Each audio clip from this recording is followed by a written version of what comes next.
All right, so let's start with the big story that we're tracking on WION at this hour. Where after months of simmering tensions at the Ukrainian border, things, it appears, are heading towards some kind of a tipping point. Now, on the surface, all nations involved in this conflict, including Russia, Ukraine and the United States and its NATO allies, are calling for restraint and calm. But their actions behind the scenes suggest that things are moving pretty swiftly in a different direction. In the latest, the American President Joe Biden held a virtual crisis talks with European leaders on how to deter Russia from attacking Ukraine. He also declared that there was total unity between the United States and its Western allies. I had a very good meeting, total unanimity with all the European leaders. We'll talk about it later. Thank you. Meanwhile, across the Atlantic, NATO's chief Jens Stoltenberg echoed a similar message that transatlantic unity is important in dealing with the crisis. But he also had this warning for Russia. We are considering to further enhance our presence in the eastern part of the alliance. This could include the deployment of additional NATO battle groups. These deployments are proportionate and in line with our international commitments, and they reinforce European security for all of us. At the same time, NATO remains ready to continue dialogue with Russia.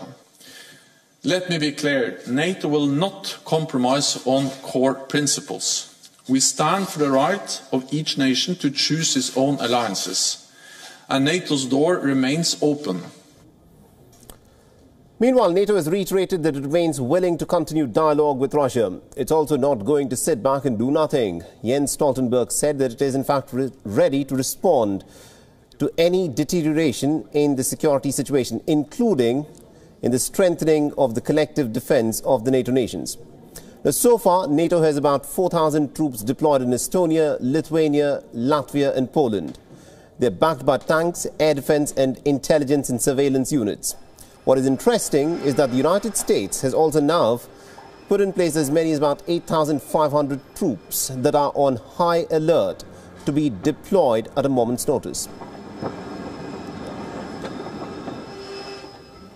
Secretary Austin has placed a range of units in the United States on a heightened preparedness to deploy, which increases our readiness to provide forces if NATO should activate the NRF or if other situations develop. All told, the number of forces that the Secretary has placed on heightened alert comes up to about 8,500 personnel.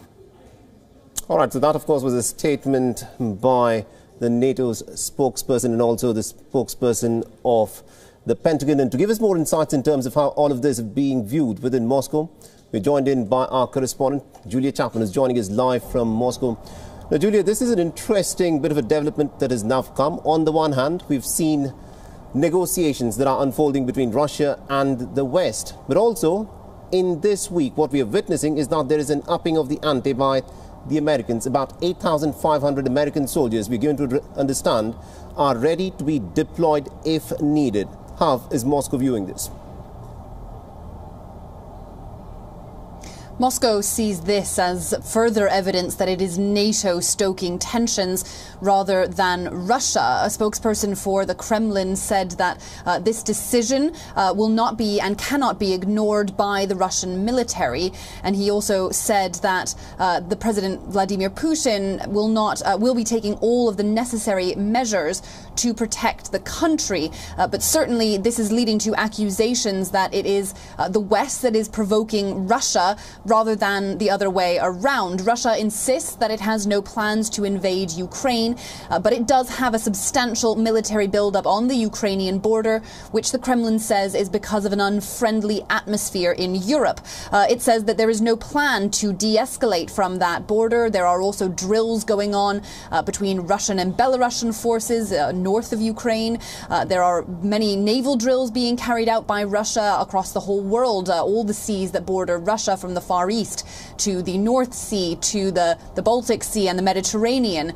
So certainly a very high level of military preparedness here in Russia, but they maintain that they are still committed to dialogue, and certainly that will be ongoing in the coming days. Russia is waiting for written responses to its security demands that it has put to NATO and the United States. Absolutely indeed. Now, on the one hand, we have these negotiations that are going on, but on the other, there are also preparations that are being made in the West between the United States and its European allies, where a program is being put in place to impose crippling sanctions on Russia in case of any kind of military misadventurism.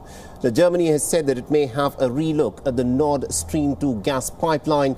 Germany is also looking at the SWIFT payments system that could potentially cut off Russian banks from the global payment systems. How is Russia preparing for all of this? Well, Russia certainly is bracing itself for economic repercussions if there is an invasion of Ukraine, but certainly from the government's point of view, that wouldn't be the most damaging thing necessarily. There have been many rounds of sanctions against Russia for the annexation of Crimea in 2014, among other acts of alleged aggression. So certainly, while the Russian government is bracing itself for such repercussions in the case of a conflict, it's also true that it has the benefit of public opinion. It has quite a large control of the media. And when Russians are polled by independent pollsters, around 50% of them blame the West for this crisis and Ukraine. Only about 4% of them blame their own government. And it is certainly true that if there were to be more economic sanctions, most Russians would blame the West for that rather than the Russian government. But of course, there's a different question over the humanitarian repercussions of any kind of conflict. Certainly, if there were tens of thousands of Russians coming home in body bags, it would be very difficult to find any public support for that because, of course, the annexation of Crimea in 2014 was effectively bloodless. This would be a very different story if there was a full-on conflict between Russia and Ukraine. Absolutely indeed. We'll have to leave there. Thank you very much indeed, Julia Chapman, for joining us from Moscow and getting us those insights there. WION is now available in your country. Download the app now and get all the news on the move.